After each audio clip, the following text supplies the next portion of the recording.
Hello, my name is Dr. Sarah Rosane, and I am a professor at the University of Michigan-Flint. One of my specialties is the impact of media on young children. This video will give you some tips about what media is best for children between 5 to 8 years old and how children at this age interpret and interact with the media based on their cognitive development. My main source for this video is the book Plugged In. If you're looking for something to read, this book is written for parents and teachers about all different ages of children looking for information about the impact of media on their children. One idea I'm going to focus on in this video is the moderate discrepancy hypothesis.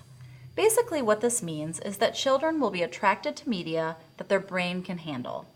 They will also be attracted to media that is similar to their real life in various ways. The idea is that children are attracted to media that only moderately is different from their real life and developmental level. They don't like to go outside of these bounds typically. I will cover 3 different things in this video: the cognitive development of the child at this age, the general research findings about media impacts on this age group, and recommendations for their media use. First, let's start with the cognitive development of the child at this age. Their cognitive development is still technically the same as 2 to 5 years old, but this is a period of transition. Children in this age range develop at a pretty fast rate because they start to attend school and they are less dependent on their parents. They continue to be very interested in storylines and especially stories they can relate to and are similar to their own life. For example, anything about families or peers. They still have a lot of questions about those stories because they can't reliably piece the story together yet, so they need support. Their attention spans are much longer, so they can watch media for longer periods of time and start to sit through full movies. Second, what is the impact of the media on this age group? They still focus on striking elements on the screen, like in earlier development, but because their comprehension is developing, they can sometimes see the logic in the storyline. So there can be less instance of getting scared of one thing on the screen because the story has a good message or happy ending. They need support in this age range identifying what is real and what is fiction, although around age 7 or 8, most children will start to understand the distinction. They develop a lot of independence during this time period, and many of them tend to be interested in media that is not good for them. It is sort of like the spinach syndrome. Anything that's not good for me, that's what I want. They show an interest in action-packed, violent content and see educational content as boring because it tends to be slow-paced and then they know it's good for them. Media violence and potty mouth humor become very enticing because they are action-packed and bad for them.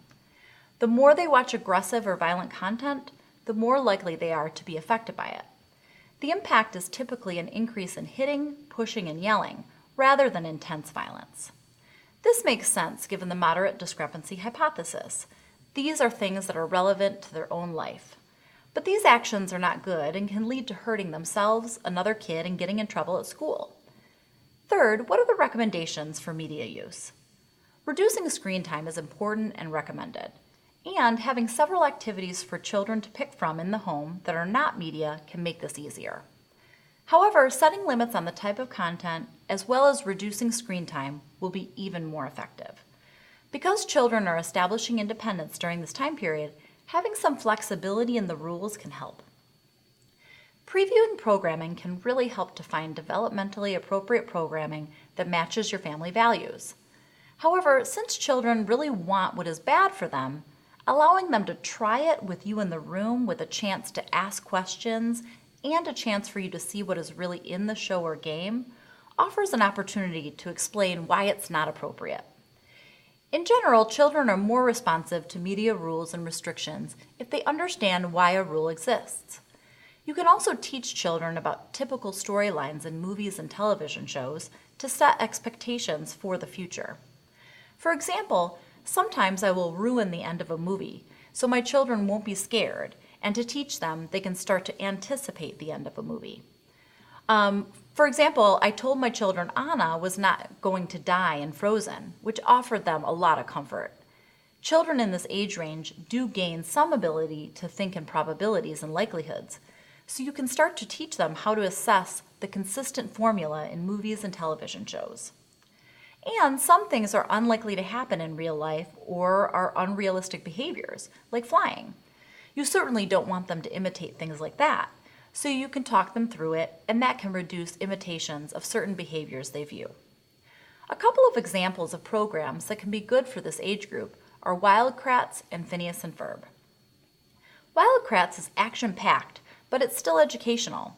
Phineas and Ferb is a good example of a show that is attractive to kids in this age range because it has peers, family, and siblings.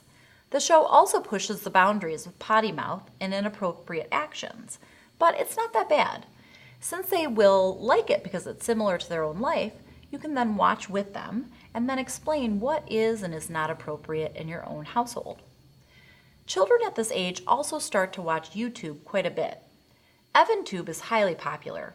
Children like it because it's about a family. Moderate discrepancy, yet again. It tends to be very appropriate content where they play games or do taste tests. One caution, though, is a show like this will have advertising, so talking them through the advertising and how it's trying to persuade them is similar to walking them through a storyline.